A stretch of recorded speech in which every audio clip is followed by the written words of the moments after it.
as we get started, I wanted to ask you guys some of your thoughts about the series. If you remember back here a few weeks ago, was there a moment or something in the message or one of the passages we looked at from the Fight for Your Family series that stayed with you, maybe even now? I mean, as a pastor, I wonder sometimes, is there anything that I say that anybody remembers? But anything from the series that stood out? Maybe not something I said, but something that it brought to mind as you were thinking about marriage, kids, and parents. I don't think there was anything for me specifically. I mean, there probably was, but it's been a little bit, so I definitely don't remember it. But just the series in general, I really appreciated. I think I connected to a lot of the different things that you said in each week, from marriage to kids to parents and just families. There was a lot of things that I could relate to that I think gave me good insight and things to think about. I know for me there was one specific moment, and it was probably because you're stepping on my toes with it, but you were talking about coming home and the house being a mess and getting flustered, and I resonated with that, and my family knows that I resonate with that, and instead of griping about it, you just went and picked this stuff up, because it was your way of serving the Lord through serving them. And I was like, and that one hit me. Yeah. That one stuck with me. And just that, and that whole message about that I serve the Lord through serving my family. That and I wish I was 100% at that, but I do good some days and not so good other days. Yeah. And I know people can relate to that. I know that's just the way it is for me. Why do you think so many families today are struggling to stay connected in our current world and with all the pull and tension that we have? I think several things that came to mind. One, technology hasn't helped. Mm-hmm. If we're just going to be honest about it, right? Technology, cell phones, social media, devices.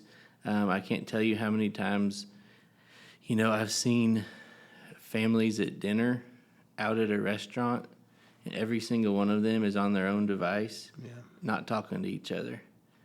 And, one of the things, and we certainly aren't perfect at this, but one of the things that just was something that Tracy and I decided to make a rule for our family was when we went to dinner, the devices go bye-bye. Yeah. And we're going to sit and actually have a family dinner together. But I think also on that line, just with family dinners, it's become more difficult and more rare to sit down and have family dinner together because of our busyness that we live our lives in. And so we, trying to keep up with the Joneses, trying to chase the little ball around everywhere, and we don't have time just to sit and talk, like we used to, and then the other part of it would be that a lot of families are dual income homes now, whereas in the past there was a lot of single income homes. And a lot by necessity, honestly. There's obviously no judgment for me on that part of things. Things are just more expensive now. It's tough. The inflation and all of that. But the difficulty in that is that it just makes the schedules harder. Mm-hmm. And it's not that we're working any harder than what we worked 100 years ago, right? When folks were working on the farm. But at the end of the day, when you're working on the farm, what are you doing? You're all coming together after dark. You're sitting down at the table together eating dinner. Mm-hmm. Whereas now when we're done working, we're chasing the ball around, or we're chasing activities and we're chasing stuff. And some of so I would say it's technology. I would say it's busyness. And I think honestly, and this has been something the Lord's been working on me, is what are we prioritizing? Mm-hmm. Are we prioritizing, family? Mm. And that may mean, right, that some of that other stuff has to be sacrificed. Mm. Like that some of those things don't get the same level of attention but it may mean that we're not able to do all of the things that we want to do. But we don't do all of the things that we think we want to do because we're going to spend time doing something that's more important. And that's something the Lord's been convicting me of, is the importance of face-to-face time as a family. Our boys are, being older and everything, and them working in different schedules and shifts and stuff.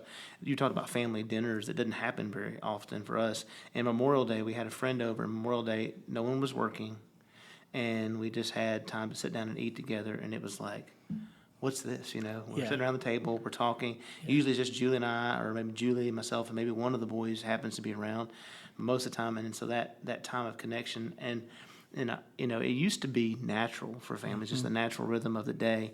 But now you really have to be super intentional to say, we're going to have time together. Otherwise, everything is going to just suck that time away. Yep. And I think we did a podcast a while back where we talked a little bit about some of that and in our schedules. And anyway, I totally agree that you have to be super intentional about it, and just the natural rhythms of things don't align themselves that way anymore. The problem would be, right, the challenging question would be, is the natural rhythm that our culture works in correct? Right. Right? Like, at the end of the day, like, as believers, we have to ask that question of, is the natural rhythm that our culture lives the right way to do that as believers? Yeah. Or is God calling us to do something else? Because he was pretty clear in Scripture about the idea of Sabbath, right? And it being important for people.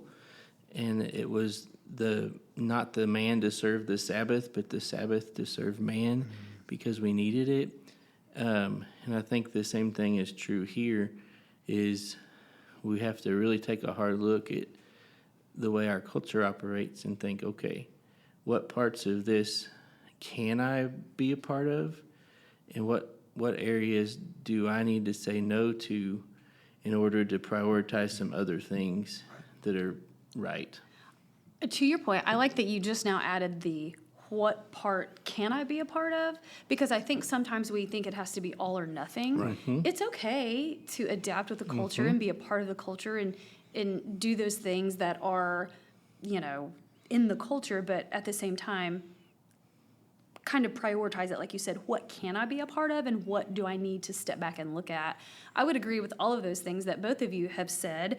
And I think, too, sometimes, especially as our kids get older, I think, obviously, you and Aaron, you and I know this because we have older kids, but it is harder to get everyone together.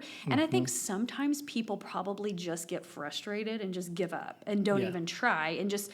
Or they do use the excuse, well, we're just too busy. It's just not going to... They just don't try. And I don't know that it's intentional. I think maybe sometimes people don't understand or see the importance of that. I will say I'm pretty proud to say that when we are home as a family, and my family, when we are home, we eat dinner at the table together every single night that we're home together. Now, there are times we are at ball games or we are at other places, but when we are home, and it's not sitting in front of the TV in the living room or each going to our own separate areas. That's never been, I don't want to say allowed, but that's never been the precedent set in our home. So from the time our kids were little, it was we eat dinner at the table together every night, no distractions. Now I will say sometimes we have our phones at the table. My kids don't. That's just an automatic rule, which... What's good for the goose is good for the gander, but generally... Maybe. Generally, my husband and I don't have our phones at the table either. So that is a time that if we are home, it's just a given. The kids know it. Everybody knows it. We have dinner at the table together. But again, that's been the precedent from the beginning. It's just the standard that we have set, and this is what we're used to. People know. Again, there's exceptions, but I just don't think, like you said, Devin, that people make it a priority. And again, I think it's unintentional. I think it's, well, we're busy. It's not that big of a deal. Let's focus on something more important. Well, it's like anything in our life. If we're not intentional and we don't set our heart to it and our affections to it, it's going to drift. Like, health or, exercise or whatever it is. Education. You want to learn a new trade, or you want to learn study research a certain topic, you're going to have to be disciplined to do those things. We'll go ahead and turn our attention to the subject of marriage, and you guys whoever can jump on in first. In your experience, what does it look like to fight for your marriage in the day-to-day? Like, what are some practical things you can do to fight for your marriage in the day-to-day of life? Put yourself aside. Probably one of the hardest things to do, not in marriage, but in every relationship that you have, in every aspect of your life, but especially marriage, to sometimes realize you're not going to get your way, suck it up, and think of your spouse instead of yourself for once. Yep. I think when I talk to couples and do premarital counseling, and this is certainly true in my life, that saying I'm sorry, will you forgive me? Yeah. Right? Yeah. Admitting fault, Yeah. and not always passing blame. And also along the lines of that last conversation, just spending time together. Yeah. You know, doing things together, whatever you want to do, right? Outings, or, you know, it can be even watching TV, right? But just something that you want to do together, just spending time with each other, and talking. Laughter is good medicine for a marriage, having fun together, laughing together, right? But once again, we just talked about this, but it takes intentionality. It takes focus on it. It's not just gonna happen, right? You have to actually focus on prioritizing your marriage, even above. And this would be a little bit I controversial. know where you're going with this, even because I above was your going kids, there. I was going there, right? yes. Right. That Yes. your marriage has to take precedence over Yep. even your kids. Yes. Which is kind of hard to do sometimes, I think, because you think I've got to do all this for for my kids, and then before you know it, the marriage is, Yes. you know. So I think there's times where course correction is needed there when you realize that you've got off balance. But what would you say about that? No, Brenda? 100%. And I was going to say that, and it is controversial, and especially, I think, again, forgive me, but this is my opinion only. I think it's more controversial with women, because women are mostly the nurturers, the mothers. They feel like that is their job, which it is. Their children are their job, their life, their purpose. But you have to remember, your spouse was there before your children. Your children are there, and will be there after. Your children are there because of your spouse, and furthermore, that's how God has ordained it. You know, after God, we are to put our spouses first. And I will never forget. This is so funny. I was probably like, I don't know, 13. So, you know, not too long ago, I watched an Oprah Winfrey episode. So I said Oprah Winfrey, so that tells you how long ago that was, right? When she used to have her daytime talk show. I remember this episode, and it was about... Who's Oprah? Why was I watching Oprah at 13? Whatever, different story for a different time. But I remember it was about these women that had gone on and were like, you know, I've been married 25 years, and now all of a sudden my kids have graduated school and they're moved out, and my husband wants a divorce. And like, I don't know why. You know, well, as it turns out, all of these years, these, you know, have been putting their kids first, ignoring their husbands, and, you know, so on and so on. We know how that story goes, but that really stuck with me and thought, wow, how can that happen? But of course, then the older I got and the more I realized how, you know, things work, it's like, that happens. I mean, you have to prioritize it. And I would also add that I think a lot of women think, well, okay, to prioritize this, then I have to go and we have to have this big date night, or we have to do this big thing. And like, no, it doesn't. Like Devin said, laughing together, having coffee on the front porch in the mornings together. Guys are way more simple Yeah, for than sure. you make us out to be, ladies. We are very simple creatures. Yeah. So it doesn't. Yeah, it doesn't. It doesn't have to be a giant full-on show every time. Now, hey, that's great every now and then. So guys, take note of that. Take your wives on a date. Yes. That's important. Yeah, absolutely. But it doesn't have to be that every time. No, I totally agree with that. You know, I think the challenge is when we're first married and we don't have kids, it's all about that relationship. And then this new relationship comes in, and sometimes it becomes hard to begin to balance those things out and continue to cultivate that relationship that began in marriage, and then also cultivate that relationship with the kids that you're teaching how to walk and take care of and do all the things they need to do for them. And it's and because kids require so much more hands-on attention, yeah. it's really easy. So yeah, it's tough. But I think too, real quick, I'm sorry, I think it's important for your kids to see that modeled behavior. It's important for your kids to see that, hey, this is how things work, and you are to respect and prioritize your spouse in your marriage. That doesn't mean that you as my children mean any less to me, but this is how we're instructed to operate. Yeah, and find a good babysitter. That is true. Yes, absolutely. So what are some of the things that pull couples apart that often go unnoticed until it's serious? So what are some things that you've seen? Of course, Devin, you may have seen this over the years in ministry and seeing relationships throughout the time. What are some things that pull couples apart that often go unnoticed? Most of it usually boils down to unresolved tension. It can be about a bunch of usually it is a bunch of little stuff that adds up over time that is not dealt with or talked about, not communicated about. And then because of that, there's been bitterness that's been harbored. Yeah. And then when bitterness is harbored, and then there's the destructive behaviors to the marriage that start, name calling and putting down and all of those kind of things. But I think it comes back to forgiveness. It comes back to humility. It comes back to selflessness, right? Like Brenda was saying, is to how to combat against that, and comes back to communication and that time together that you're spending together, to combat against those things. But there's lots of things that contribute to couples struggling on those ends, but usually it boils down to, from what I've observed, that they're just not talking about it, and they've got unresolved and held on to bitterness about stuff that they're not letting go of. I know things aren't right in my marriage when Julie does something. I go, "You always." Right. Yeah. The you always and then you never statements are not good. And I use that, and at that moment, that's like that moment. Well, it usually takes me a little bit, but I know that I need to let go of something. I need to forgive when I do something. Yeah, when like you're, that. I would say too, I think we kind of touched on it a little bit in our last question.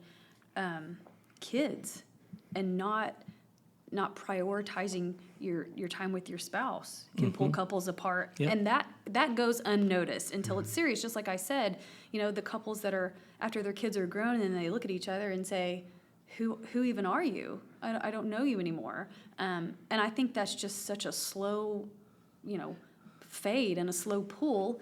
And then again, it's like they're strangers. Or disagreements on kids. Yeah. Yes. And that's one of the reasons why it's so Yes. important to be equally yoked. Yes. Not just for your own personal walk with the Lord, but it's important with how you raise your kids that y'all are on the same page. Absolutely. Because there's so much room for added tension there that's not necessary. Not necessary. Yeah. So, what habits or boundaries help protect your marriage spiritually and relationally? What are some things couples can do to kind of put some guardrails, if you will, or protective measures in their marriage to help them spiritually and relationally? Regular time to talk. We've been talking about this all day, but I think so God wired us this way, right? Right. He wired us relationally.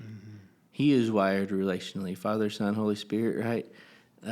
Within the Trinity, there is relationship, right? We are created in His image to have a relationship. And so since He wired us relationally, we can't replace, right, time spent with other people. We're in the world of AI and digital technology and Zoom and all these kind of things, but there's just nothing that replaces actual personal interaction with people. And there won't ever be, Right. because we are human beings and we are made in God's image in that way. So setting aside time, prioritizing time, whether it's time to go hang out and have fun, whether it's time to go on a fancy date, whether it's time to go do something together you like to do, whether it's time to talk and to bring up anything you need to talk about and work through. But prioritizing time, I think, time is kind of the currency of our world today, Well, right? Yeah. Right, and for Julie and I lately, it's been like, okay, schedules are busy. Julie's work schedule had to shift a little bit due to some lack of other employees there at work, and my schedule's kind of mostly set all the time, though I have some other things that pop up. And it's become like a thing on Thursdays. Like the kids have other things going on, so Thursday night when she gets home, we get in the car and we drive and we go eat Mexican because we know that God is happy. That's when a I good routine. At least I I'm love happy it. anyway. Yes, I love So that. I love we run to that. Cozumel and eat, and I love it's it. all good. I would say, to add to what Devin said, I think good, honest, open communication. Again, we've talked about this, but things start small. So something gets on your nerves or something happens and you don't say anything about it and you just let it fester, and then something else adds to it, and before you know it, it's a huge snowball. He or she says the wrong thing, and then all of a sudden it's this huge explosion, which really didn't mean anything to that thing, but it's all of these other things that have added up. And I don't know where we've gone wrong or what has happened that people feel like they can't say, hey, you hurt my feelings, or hey, this is how I'm feeling about this, or can you please this or not this? Like, it's just become so, I don't know, taboo to just talk about your feelings. Like, it doesn't even have to be, you don't even have to use nice words. You can say, listen, you really ticked me off when you did this. Can we talk about this? Or could you make it an effort to maybe not do this? I don't know. But just good, open, hey, I don't have an example, but just good, open communication. Right. Listen, husbands aren't mind readers and neither are wives. Right. We were talking with our interns today about the topic of humility. It requires humility to do that. Yes. It requires humility to say there's an issue, but it requires humility to listen to that and to hear that and to receive Absolutely. it. And so I think that's that character of Christ that we have to work out in our marriage is that issue of humility. I think that's probably maybe a good foundational piece as far as foundational boundary that helps us be able to deal with some of those things. I think people struggle with accepting criticism, right? Yes. Yes. I know I do, Yeah. right? Because somehow our self-worth and self-image is wrapped up in that.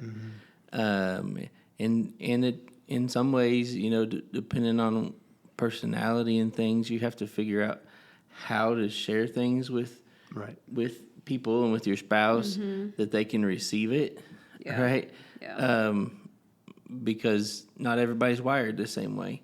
Yep. But for speaking on the guy's behalf, and this is something that I have struggled with in my life, but and I think a lot of guys are here is recognizing what those emotions are that you're having, Oh, and verbalizing the emotions is not real easy for guys, but I think it's really important. Yeah. Is to learn to recognize and to verbalize what emotions am I actually having right now, and then to verbalize that to somebody, whether it be your spouse or whoever, that you're having an issue there, being able to say that out loud and put words to it. So I think sometimes it's hard to put words to. If I don't name what I'm dealing with, it always comes out as anger. Right. Absolutely. Yeah. It always Right. comes out as anger. Yeah. And you know what? I will say one of the biggest things and the best things that has helped me personally, I believe this is the truth for every single person. You talked about humility. The best thing that I've had is personal sanctification. Okay? So sanctification by God to sanctify me every single day and help me realize, like, listen, it's not just about you. are you exhibiting this, or this, the fruits of the Spirit, the love, the patience, the, long suffering, whatever. But through sanctification from God, am I able to be more humble, to be more understanding, to be more open, to be more honest, and to be able to receive that too? And I think that would be true for every single person. I would say as I've grown in Christ, that Julie and I make up faster. We're not as, we don't stay angry as long. Fights last a lot less period of time. Correct. And they're less frequent. The more I grow in Christ. Sure. We're going to turn our attention to kids. So how do you stay present? And for you guys, yours are a little younger than mine. Brenda, you're kind of in the middle between me and Devin. But how do you stay present and involved with your kids when life feels chaotic? I don't know that I'm the right person to answer this because I admittedly am a helicopter mom, not self-control, but just control freak. So I stay present because I make it my business.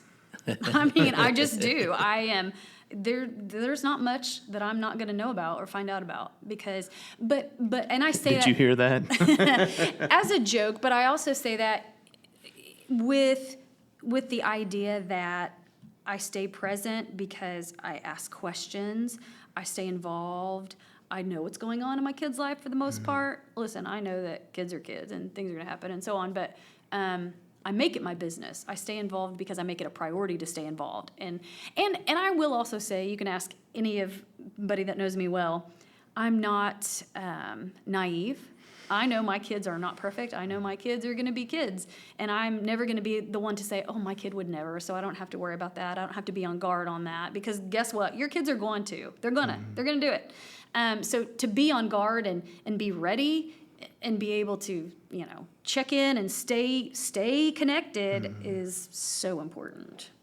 It's funny, you can hear in your answer to that you're a parent of, you have teenagers. Yeah, for sure. For sure. Because of the stage of life you're all in. Because I was thinking about, mine would be, at this stage of life I'm in we've been talking about it all day, but intentional time. Yes. I heard when I was working with students on the regular, and way back when I first started student ministry, I think it may have been my dad or father-in-law or somebody that I looked up to in ministry that said that teenagers spell love Time. Yeah. That's right. But that's not just teenagers, right? It's most people, but specifically, as we're talking about now, your kids spell love Time, right? Yep. Like, is invest in intentional time there. And so, there's times when I'm tired that I decide to get up because I know it's important and go throw a baseball. That's right. Right? Or go coach a football game, or those kind of things. And find things that you can do together with your kids. One of the things that Tracy and I do, and not everybody has this benefit or the ability to do this, but is to try and get one-on-one time with them. Yes. So that we can talk a little bit more deeply. Yeah. And obviously I don't have teenagers yet, so the conversations are a little different than they would be with teenagers, but how's it going at school? Tell me about your friends, Absolutely. What do you want to be when you grow up? Like, kind of trying to hear their heart is the goal. And I admittedly don't always do a great job at that. And sometimes I'm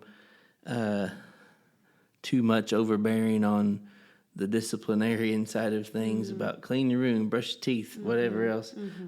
But I think it's important. I do make an effort to hear their heart and try and get at their heart, not just behavior modification, right?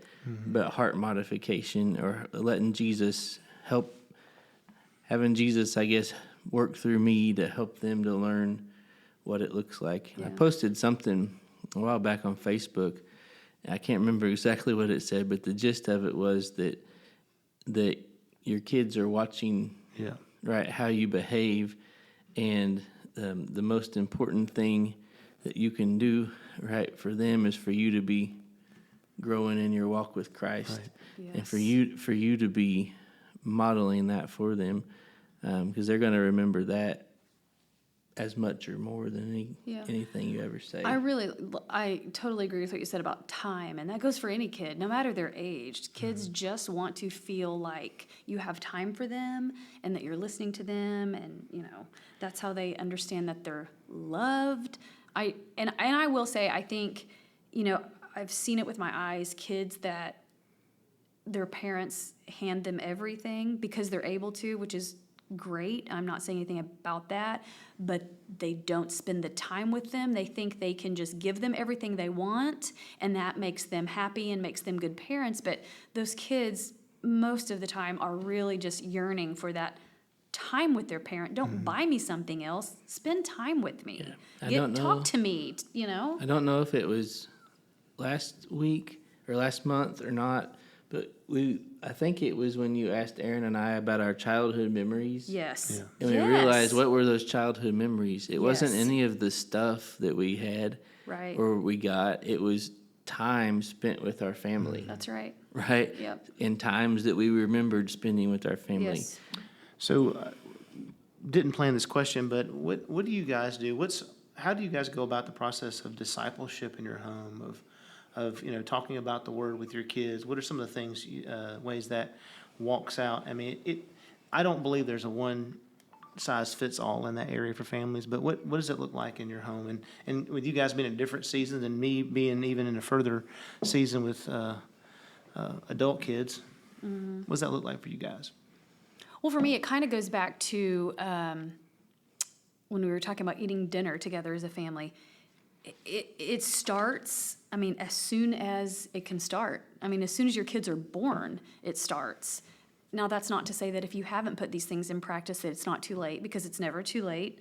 But, we've always, it's just, that's how my kids have been raised. They know from a very young age that we say our prayers, we pray, we go to church.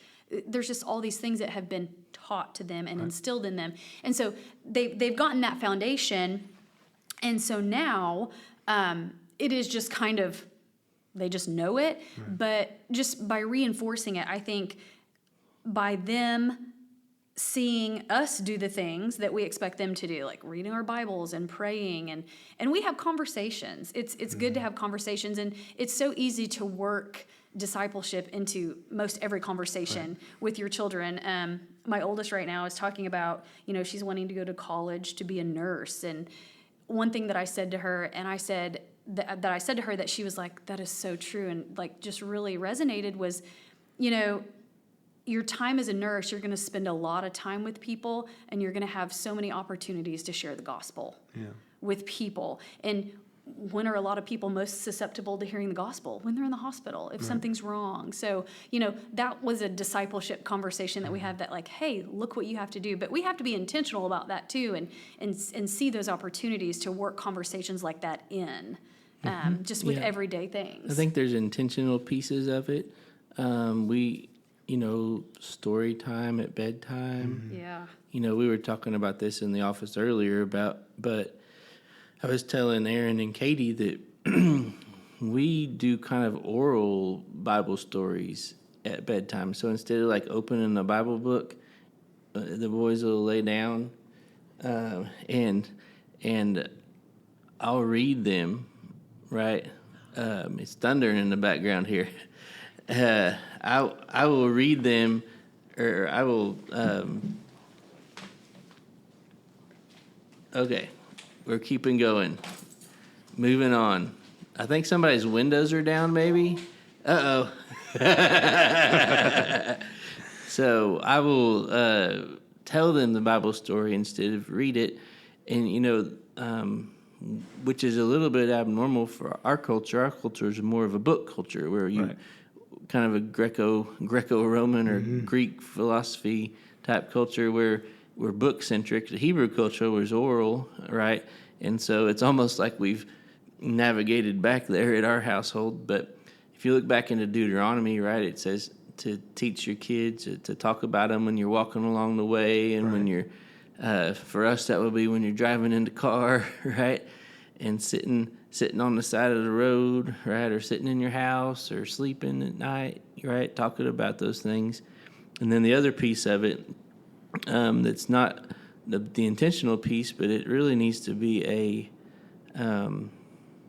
natural outpouring of your own personal walk with Christ.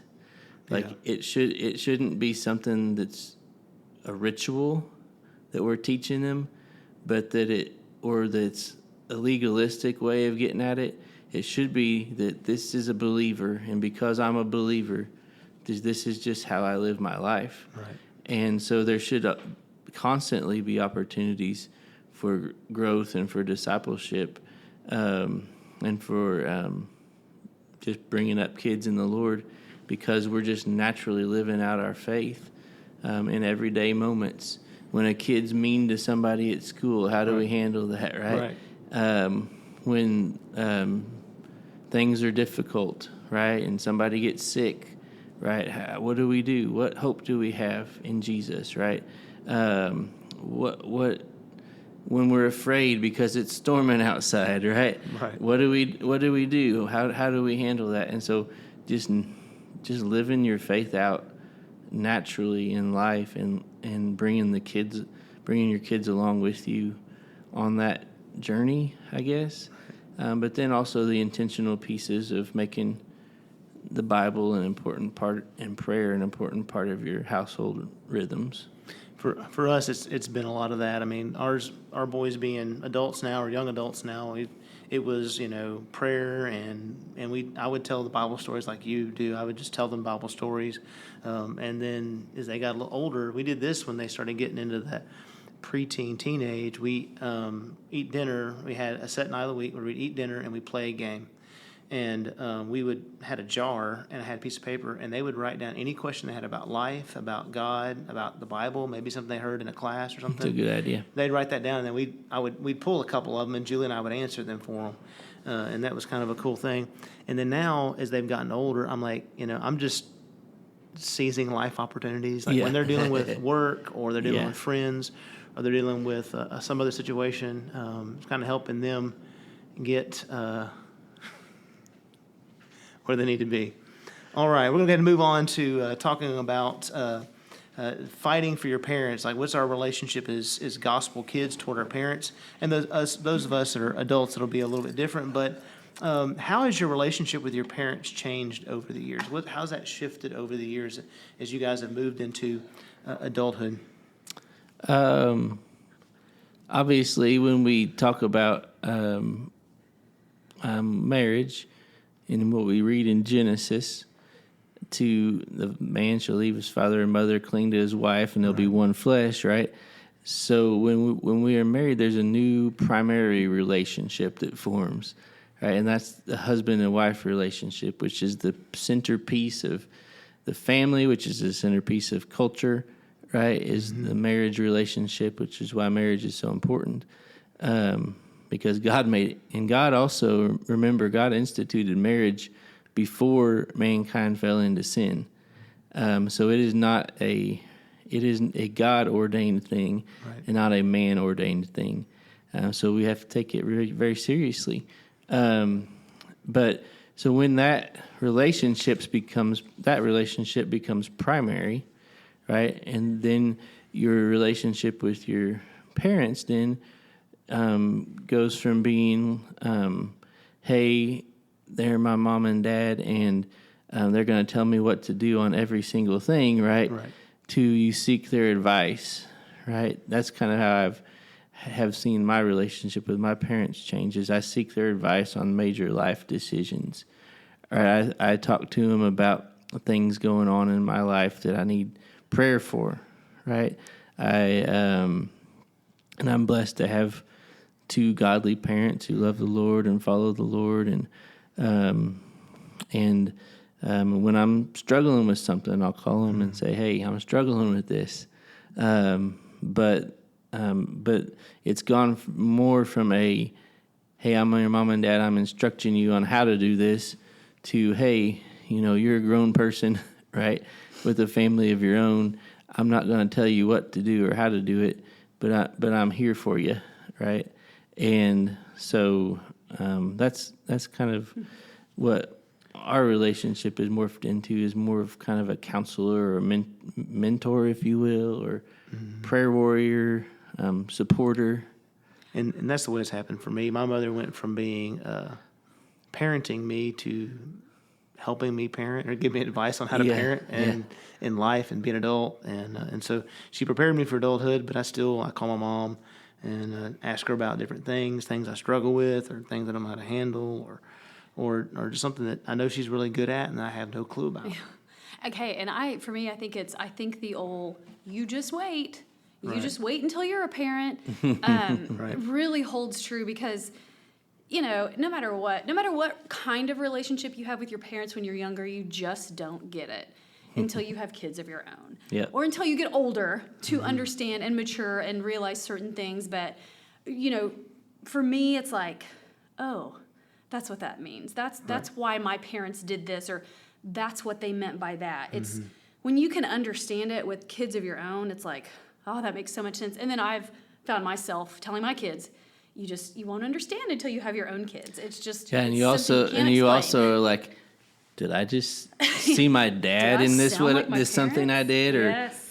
that was like what my mom would do. It's kind of eerie sometimes. Yeah.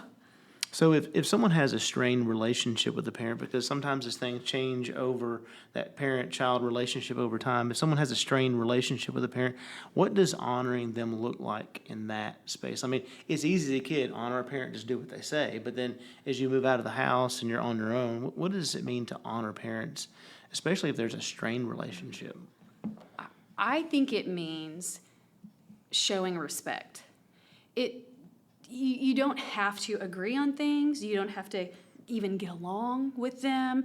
You don't have to have a super close relationship. But I think it just means showing respect. Respect them as a person, as your parent still, because they're still your parent. I've dealt with that. I don't think I was super, super close to my parents growing up, my mom anyway. And it's just what it was. But I still my mom. And as I got older, it shifted a little bit because like I said before, I understood things differently and matured. But at the same time, even though as an adult, my parenting and her parenting were very different, very different. But I still respected that she was my mom, she was my kid's grandparent, so I still honored that relationship and respected that relationship. Now, that did mean having boundaries, and that's okay. It's okay to have boundaries and expect certain things and set those expectations, but I think doing it while respecting is very important. My father left, my father left when I was a little less than 5, and he came back in my life after a period of time. But at the end of the day, he was still a dad. Yeah. He was still my father. And even though my dad made a lot of bad decisions and a lot of that impacted my mother and my sister as well. But for me, it was about that word respect, of respecting that position, that person that God had placed in my life. And it was easier for me after I became a Christian than it was before. Like, I struggled. Yeah. But after I became a Christian, it's like God walked me through this process of understanding that my dad was just kind of a shadow of a greater father, just a picture of a greater father that I had, and I needed to learn to respect my father as in the same way I respect my heavenly Father. So Ultimately, too, we have to understand that all people are created in the image of God, and so there is an inherent respect due to everyone, because if for no other reason than that, they're created in the image of God, and so there's an inherent and understood from Scripture respect that's to be showed to everyone, regardless of how estranged or strained of a relationship we have. Jesus even talked about it with enemies, right? And Paul talked about it with enemies, right? So even with strained relationships, they're still created in the image of God. And we need to honor them as such. Now listen, it is harder to respect and honor someone that you love or your family member. I think a lot of people would agree, it's easier to extend that respect, forgiveness, compassion, empathy, whatever you want to name it, to a stranger than it is someone that's close to you. Well, they've hurt you more deeply. Yes. You have a more intimate relationship, and maybe it's that you just didn't expect that from them, or whatever the case may be. But I almost feel like it should a little bit be the opposite. Like, those closest to us are the ones that we should be faster to forgive and, empathize with. But because we've been more vulnerable, Yeah. that wound hits more Oh, yeah. deeply. Oh, yeah. Like Devin said. The shield is down, That's right. so That's to exactly speak. right. Yeah. Now you made me think of Star Trek. I'll have to switch gears here. Anyway, so as we wrap up talking about this, and before we move on to the He Said, She Said segment of our podcast, what encouragement would you give to someone who feels like they're losing the fight for their family? That things just are not moving forward as they hoped or they thought they should? You get on your knees and you be praying to God. Get yourself right with God. Get in that position and literally fight for your family. It brings to mind some of my favorite verses in Ephesians chapter 6, putting on the armor of God. Mm-hmm. You have to do that every single day and be willing to do that to fight for your family. But if you're just yourself, if you're just kind of out there willy-nilly winging it and hoping for the best, and gosh, why can't this be better or this or that? Like, you got to fight. You got to get on your knees and call out to God. Yeah. I think it starts with honesty. Mm-hmm. It admitting, that there's an issue there, just like it does with coming to faith in Christ. You first have to admit that we're a sinner, right? And so admit that there's an issue, be honest about it. And then, it also, pointing fingers is not the answer. Correct. Right? If the finger needs to be pointing anywhere, it needs to be pointing first back at yourself. Yeah. Right? And so the first step is to admit it, like Brenda said, hit your knees in prayer, and then focus on what you can do and how can you grow closer to the Lord? How can you be more like Jesus? And how can you be more of a servant to your family? And how can you step out in faith in whatever way you need to step out in obedience to Him? But focus on you, because we can't control other people's behavior. Right. We can control our own. Yeah. And then the next step would be that you have to really be willing to make changes. Mm-hmm. Yeah. Like a lot of people say that they want things to be better, but are unwilling to actually make any changes for them to be better. Right. And we talked about a lot of things about life and how to live it and busyness and all kinds of other stuff, right? But if that's actually a priority, then we have to make changes to make that a priority. Right. And we have to not give up when things aren't changing or happening right away. It's definitely, it's a marathon, not a sprint. Yep. And to your point about looking at yourself and making changes, so often it's when you do kind of put the focus on yourself and make those small changes, there's a snowball effect that happens to those around you, that they see that, oh, he or she is maybe putting in more effort here or trying here, or really she's different, he's different, and it just kind of snowballs from there. So you don't know what that one small change that you can make personally can grow into. And it may be as simple as coming to your spouse or your kids or whatever the relationship is and saying, I want this to be better. Yeah. Right. Like, I'm working on this. Help me work on this. Like, I realize that we're not where we could be. Yeah. And I want it to be where we could be. Right? Yeah. I want it to be what God has in mind for us. And so will you join me and work in that direction? Hey, and be ready, because sometimes God gives you just what you ask for. Yeah. And you don't like always know patience. how always don't know, you don't know how that's going to come. You don't know you don't know in what form. You Right. don't know in what form, so be ready. So we're going to switch to the section called He Said, She Said. And these are quick questions. Just kind of give me the short answer as much as possible. And we're going to go back and forth. We're going to start with Devin, and then we'll go forward.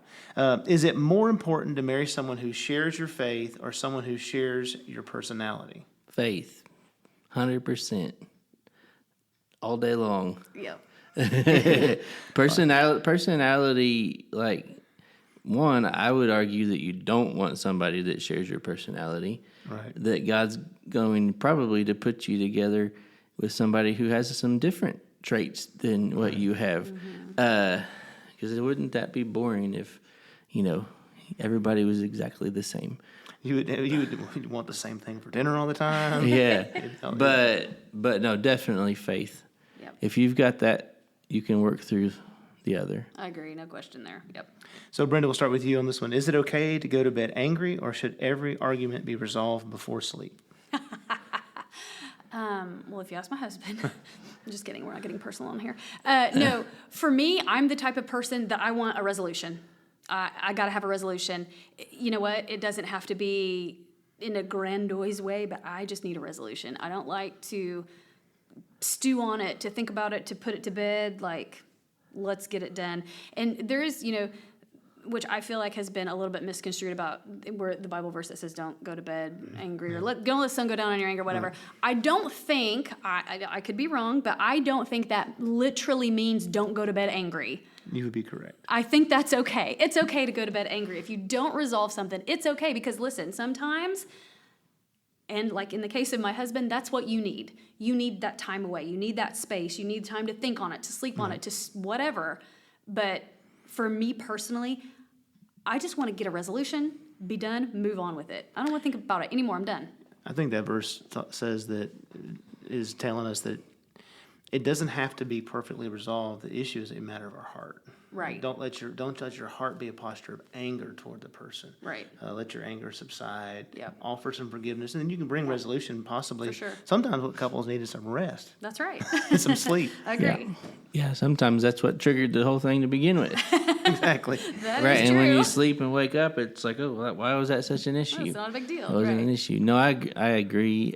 As far as I think that it's sometimes necessary to leave things and table them and come back and talk about them. Yeah. When everybody's had time to process. I know for me, I'm a slow processor, and I also know that there's a lot of times when I will I'll have to go think on it and then realize, man, I was really being an idiot, and then I go back and apologize, right? But I can't always do that in the moment. Yeah. Right. And so some people want, why can't you just figure this out right now?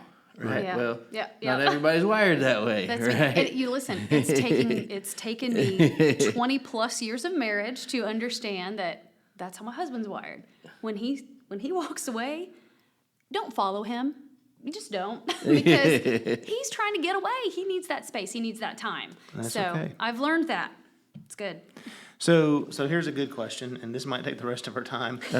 Can women have strong leadership personalities and still be biblically submissive in marriage? Absolutely. Yeah. Absolutely. I think, one, the submissive idea gets misconstrued in our world into thinking that means that you can never have an opinion, which is not true, Absolutely. right? That means that you're never able to speak to an issue. That's also not true. Right. Right? That's not what it's talking about.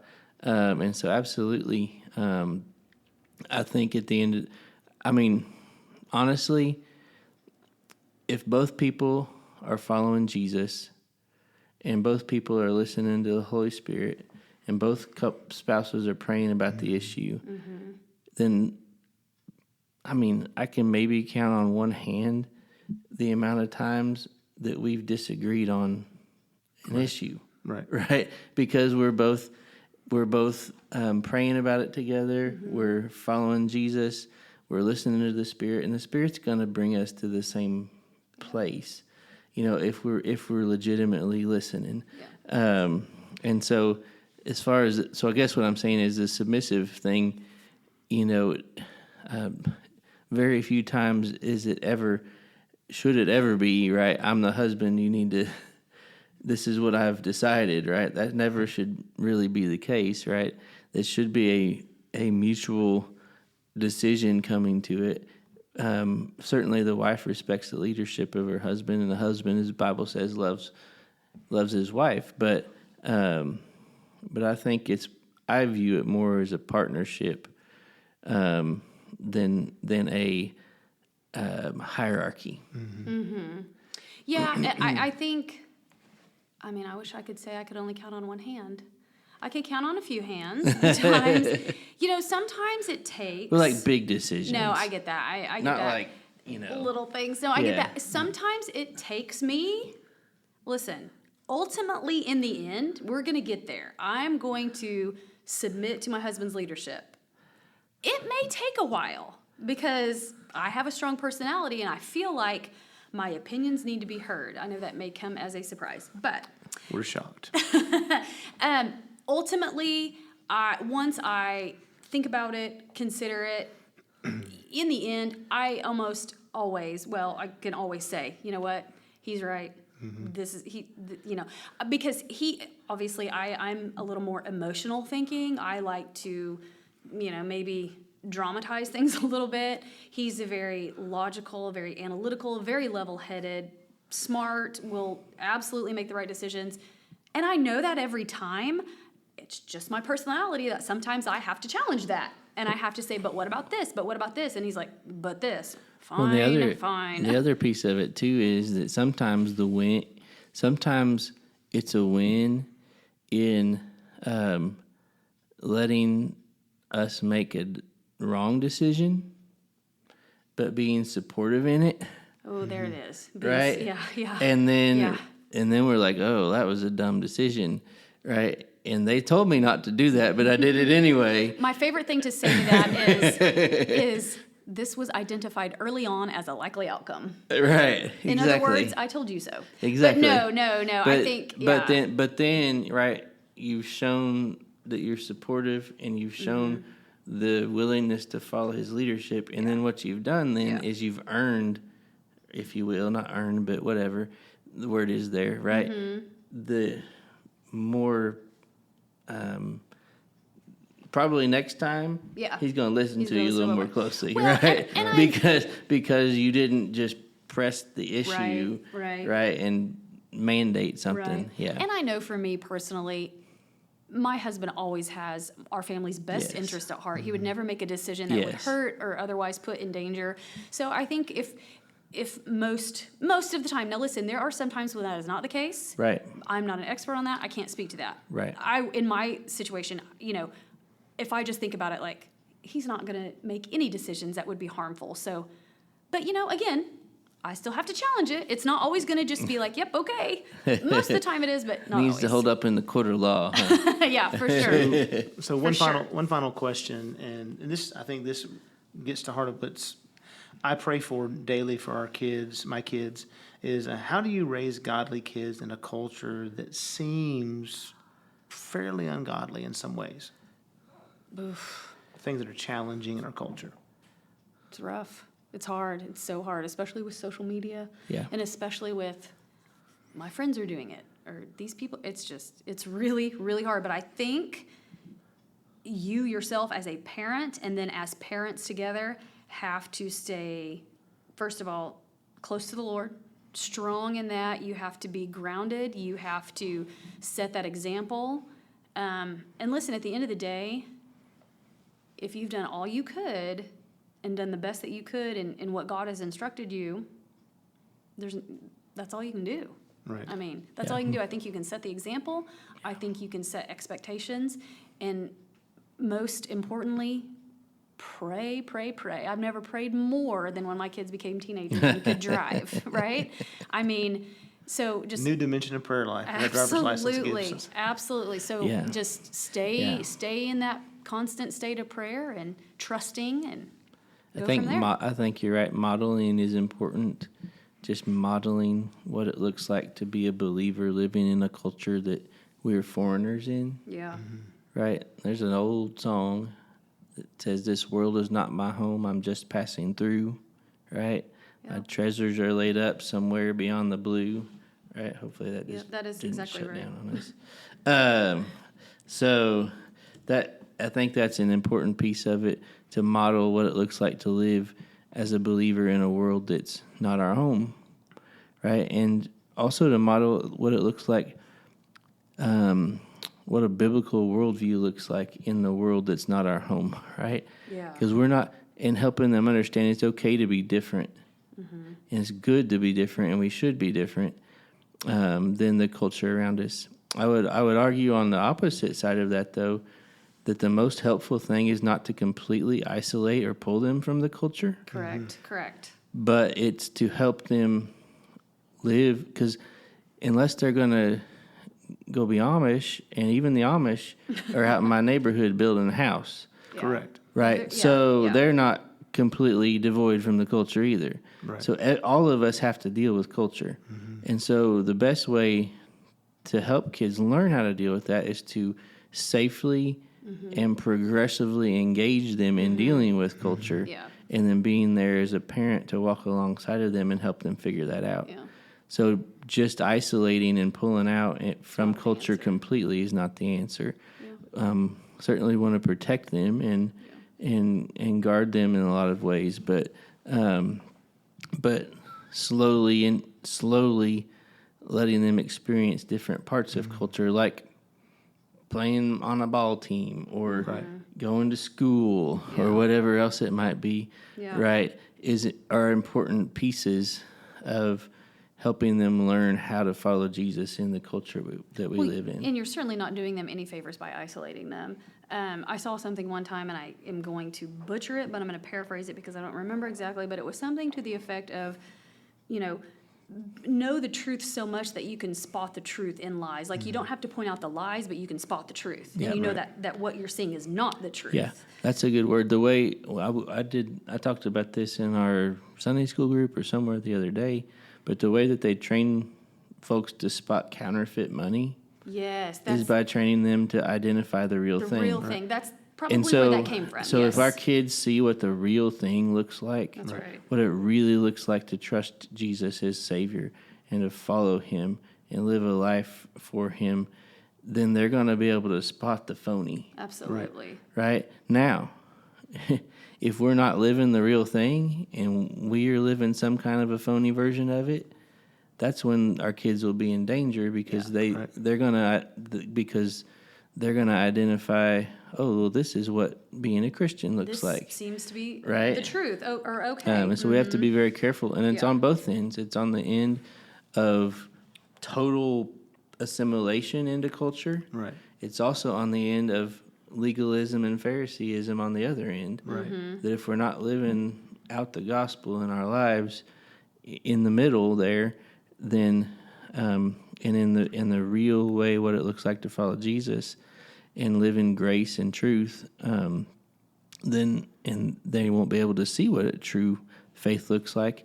They won't know how to combat the counterfeits. Correct. Well, guys, thank you. This has been a good discussion, and I want to let our listeners know that you want to tune in next month. We're going to have the interns on here. Oh, and, man. And it's going to be great. We don't know what they're going to say, but we're going to have a great time interviewing It's them. gonna be epic. Letting our church get to know them and our listeners get to know them. And we've already had a great couple of weeks so far with our interns, and looking forward to the rest of the summer. And tune back next month on Develop and Deployed.